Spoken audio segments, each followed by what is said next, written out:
Subscribe करें और bell दबाएं ताकि कोई खबर रह न जाए।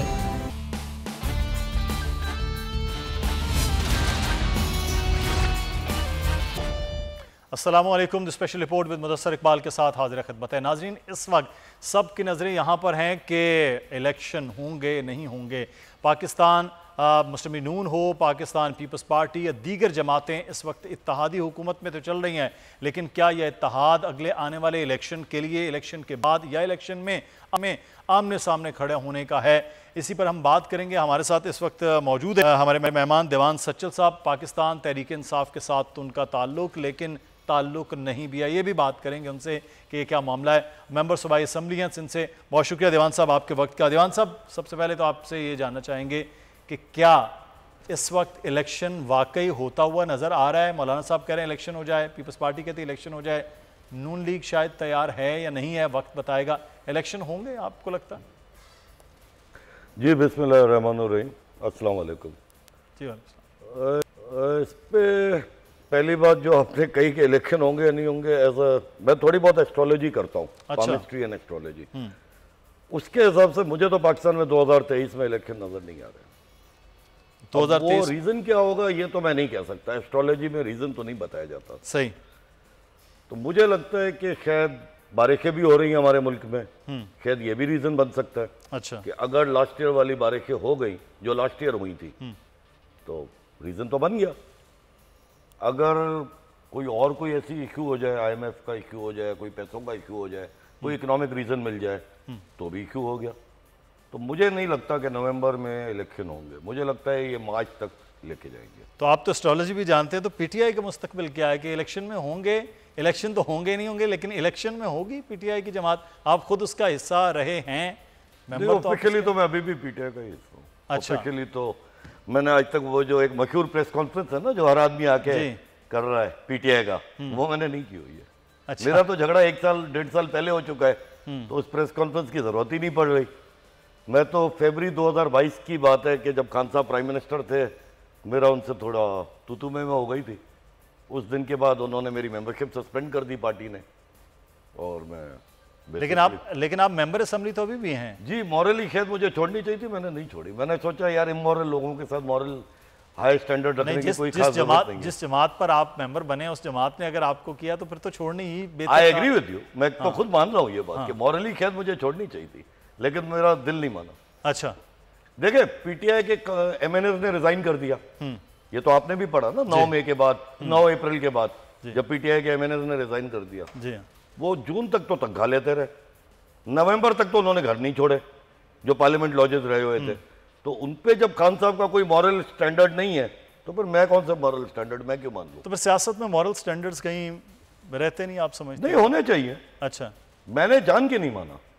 मेरा बेसिकली झगड़ा ही ये था कि यार हम PTI हमने इसलिए ज्वाइन नहीं की थी कि जो पुराने चोरों को हम चेंज करके नए चोर ले आएंगे।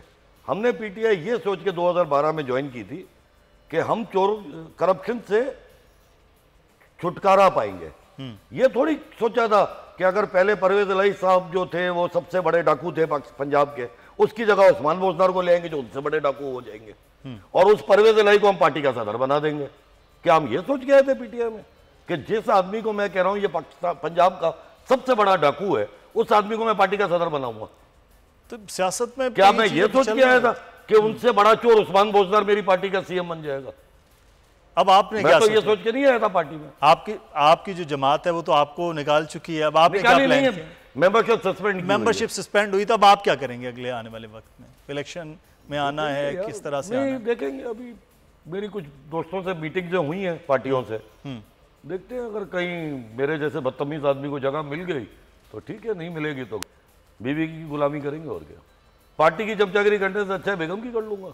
बेगम को गुलामी में तो सिर्फ आप घर तक महदूद होंगे। आप नहीं समझते कि बाहर आना चाहिए? सियासतदानों को सियासत का हिस्सा होना चाहिए। नहीं, अपनी बकवास करते रहेंगे। आप कराची दोस्त हैं जो टीवी पे बुलाते रहेंगे, बकवास करते रहेंगे। कराची के हवाले से अगर बात करें, पाकिस्तान पीपल्स पार्टी दावा करती है मेयरशिप भी उनके पास आ गया। अगले आने वाले वक्त में इलेक्शन जो होंगे उसमें बेहतर पोजीशन पर भी वो मौजूद होंगे। मुझे लगता है ये बात वो सही करते हैं, क्योंकि जी मुझे भी ये लगता है। उसका रीजन है MQM का जो वोट बैंक था वो अल्ताफ भाई का था, 2016 के बाद उनका वोट बैंक जो करंट MQM है, जिसमें अल्ताफ हुसैन साहब तो नहीं है, उनका वोट बैंक वीक है।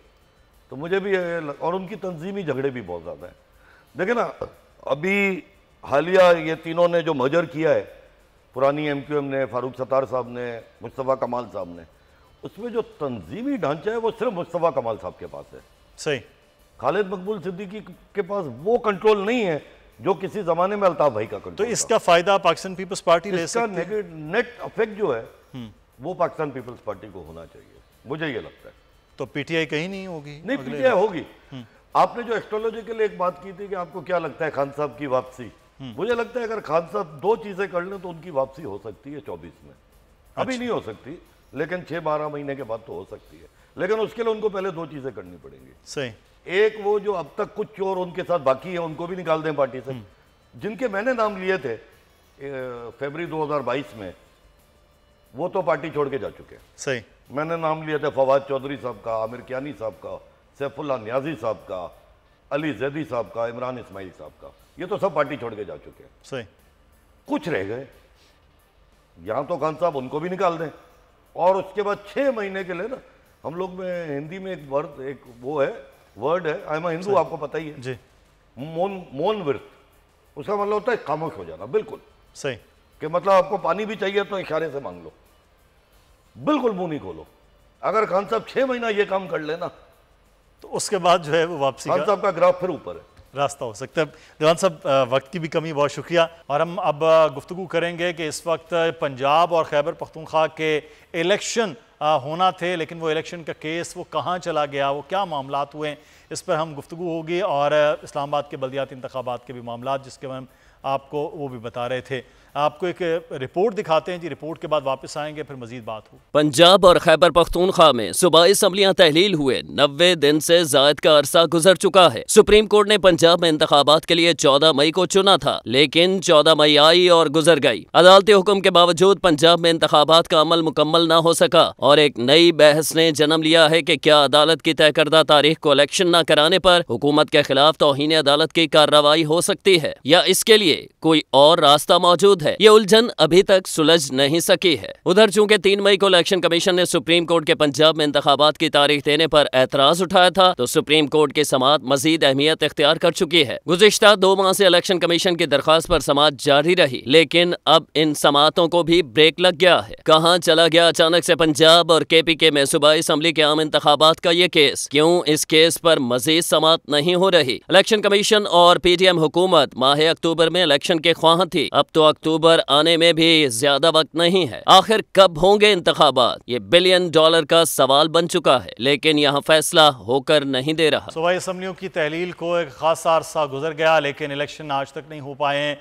इस केस की क्या सूरत हाल, हम बात करेंगे। हमारे साथ मौजूद हैं जुल्करनैन इकबाल, हमारे नुमाइंदा इस वक्त।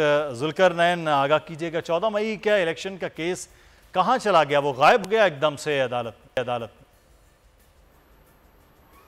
देखिए मुदस्सिर, जब इलेक्शन कमीशन की नज़रसानी दरख्वास्त पर समाअत हो रही थी और उसके जो रिव्यू का दायरा इख्तियार है, उसके ऊपर इलेक्शन कमीशन के वकील ने अपने दलाइल तकरीबन मुकम्मल कर लिए थे। इसी दौरान एक समाअत पर अटॉर्नी जनरल ऑफ पाकिस्तान ने अदालत को सरप्राइज़ दिया, और सरप्राइज़ उनका ये था कि जो पार्लियामेंट है उसने review of judgment act pass किया है, जिसके मुताबिक जो नज़रसानी का दायरा कार है वो अपील की तर्ज के ऊपर होगा, और फिर अदालत में वो कानून भी चैलेंज हो गया।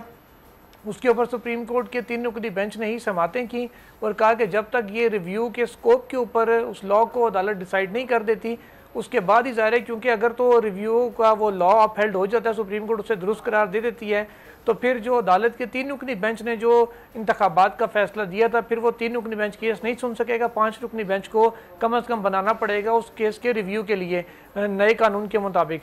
अगर तो वो कानून को अदालत कलअदम करार दे देती है और कहती है कि आईनी तरमीम के ज़रिए ही आर्टिकल 188 में के उसके तहत जो लेजिस्लेशन है वो मुमकिन थी, तो फिर तो ये 3 रुकनी बेंच ही सुन सकता है। अब मामला ये है कि फ़ैसला महफूज हुआ है रिव्यू ऑफ जजमेंट एक्ट के ऊपर। जब तक वो डिसाइड नहीं हो जाता, रिव्यू के ऊपर सिरे से सुप्रीम कोर्ट जायज़ा ले नहीं सकती, उसको सुन ही नहीं सकती, उसके ऊपर बाकायदा कार्रवाई का आगाज़ कर ही नहीं सकती, जो कि अभी होना थी। अब ये फैसला कब आएगा, ये बड़ा दिलचस्प सवाल है, क्योंकि जो बेंच के अरकान हैं उनमें से 2 इस वक्त इस्लामाबाद में मौजूद हैं, जस्टिस एजाजुल एहसन और chief justice of Pakistan justice Munib Akhtar इस वक्त इस्लामाबाद में नहीं है, और वो कब तक आएंगे या ये फैसला किस स्टेज के ऊपर है, इस हवाले से काफ़ी हमने खोज लगाई कोशिश करने की कि पता चल जाए कि क्या इस हफ्ते में या आइंदा हफ्ते में ये फैसला आने का इम्कान है। तो अभी तक की इतलात यही है कि कम से कम इस हफ्ते में तो दूर दूर तक कोई जुम्मे तक हफ्ते तक कोई इम्कान नहीं है रिव्यू ऑफ जजमेंट एक्ट के ऊपर फैसला आने का। आइंदा हफ्ते में भी इस फैसला आने के इम्कान मामला जो है वो अभी कोई इम्कान नहीं है, तो फिर इसका मतलब है ये केस तो मजीद आगे जा चुका है, तो हुकूमत के खिलाफ, इलेक्शन कमीशन किसी के खिलाफ कोई कार्रवाई तो फिर नहीं हो सकती है। देखिए, कार्रवाई के ऊपर जब तक जाहिर है जजमेंट फाइनलिटी अटेन नहीं करेगी, सुप्रीम कोर्ट की रिव्यू खारिज नहीं हो जाता अगर इलेक्शन कमीशन ऑफ पाकिस्तान का, उस वक्त तक तो कार्रवाई जो है ना वो किसी सूरत नहीं हो सकती, क्योंकि अगर नजर सानी में सुप्रीम कोर्ट अपना मौक़िफ़ तब्दील कर लेती है, जैसे कि अदालत ने कहा था कि जो नुकात अब उठाई जा रही हैं बातें पहले हमें नहीं बताई गई थी, तो अगर अदालत अपना माइंड ओपन करती है और फॉर एनी रीज़न इस नतीजे पर पहुँचती है कि ठीक है, अगर फैसले पर अमल दरामद नहीं हुआ या फैसला पहले किसी वजह से दुरुस्त नहीं हो सका था, तो अब जब कानून के मुताबिक जल्द अज जल्द करवा दिए जाएं तो फिर कार्रवाई का सवाल ही पैदा नहीं होता। लेकिन अंदर की एक आपको मैं बात ये बताऊं कि जो 3 रुकनी बेंच था उसके अंदर हुकूमत के खिलाफ तौहीन अदालत की जो कार्रवाई बनती थी, जो हो सकती थी, कार्रवाई इनिशिएट हो सकती थी, उस मामले के ऊपर इख्तलाफ पाया जा रहा था और जजेस मुनकसिम थे कि कार्रवाई की जाए या नहीं की जाए। इसलिए उस इख्तलाफ को बाहर आने से बचाने के लिए वो ये तरीक़ाकार इख्तियार किया गया कि फ़िलहाल उसके ऊपर समाअत ना की जाए, पहले रिव्यू के स्कोप के ऊपर मामला तय कर लिया जाए, उसके बाद ही फिर आगे जाया जाएगा कि ये अहम पॉइंट आप आगाह कर रहे हैं हमें कि इस तरह से भी स्प्लिट था मामला, इस हवाले से कि तौहीन अदालत की कार्रवाई की जाए नहीं। बहुत शुक्रिया जुल्करनैन इकबाल, हमारे नुमाइंदा मौजूद थे। और अब बात कर लेंगे कि पंजाब सबसे बड़े सूबे के सरकारी मुलाजमीन और पेंशनर्स इस वक्त गुज़श्ता रोज़ से एहतजाज कर रहे हैं सिविल सेक्रेटेरिएट लाहौर में। सूरत हाल क्या है, मुतालिबात क्या हैं, जानेंगे। खुर्रम मलिक हमारे नुमाइंदे हमारे साथ हैं लाहौर से। जी खुर्रम, आगाह कीजिएगा, किन मुतालिबात को लेकर एहतजाज किया जा रहा है? के मुलाजमीन जो है वो सरापा एहतजाज हैं और सेक्रेटेरिएट चौक को मुकम्मल जो है वो ट्रैफिक के लिए बंद किया है। हज़ारों की तादाद में मुलाजमीन जो है वो यहाँ पर आ चुके हैं और सरापा एहतजाज है। मेरे साथ मुलाजमीन मौजूद हैं, इन्हीं से बात करते हैं। आपके मुतालबात हैं क्या और एहतजाज क्यों किया जा रहा है?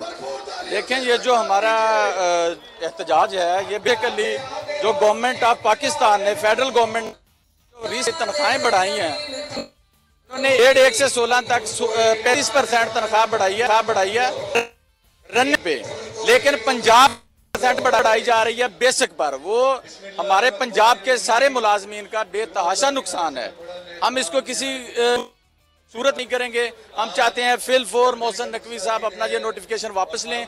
हमारे पेंशनर को भी पंजाब के मुताबिक 17.5% वो पेंशन बढ़ाएं।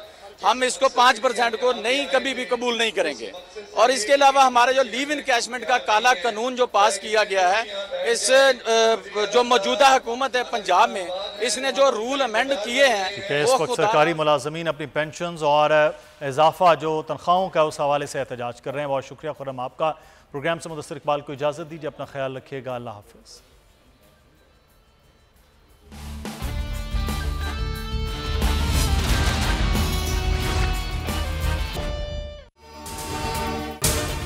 अगर आपको ये वीडियो पसंद आई है तो सब्सक्राइब कीजिए और बेल आइकॉन को प्रेस कीजिए।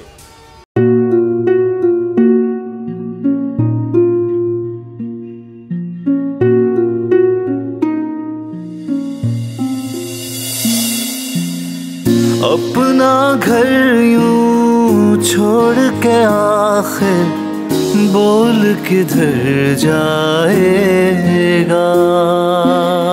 ये जो पड़ा है वक्त कड़ा है, वक्त गुजर जाएगा। अब जिंदगी फैसले की घड़ी, सारी मईशत के घर है खड़ी। करने पड़ेंगे कठिन फैसले, तुझ पे ये कैसी आन पड़ी। देखना अब कुछ यूं बदलेगा हमारा पाकिस्तान, खुश खुशियाँ वापस ला कर देगा हमारा पाकिस्तान। देखना अब कुछ यूं बदलेगा हमारा पाकिस्तान। खुशियाँ वापस ला कर देगा हमारा पाकिस्तान। देखना अपनी पहचान के लिए बोल, पाकिस्तान के लिए बोल, हमारा पाकिस्तान। मिशन मईशत। देखना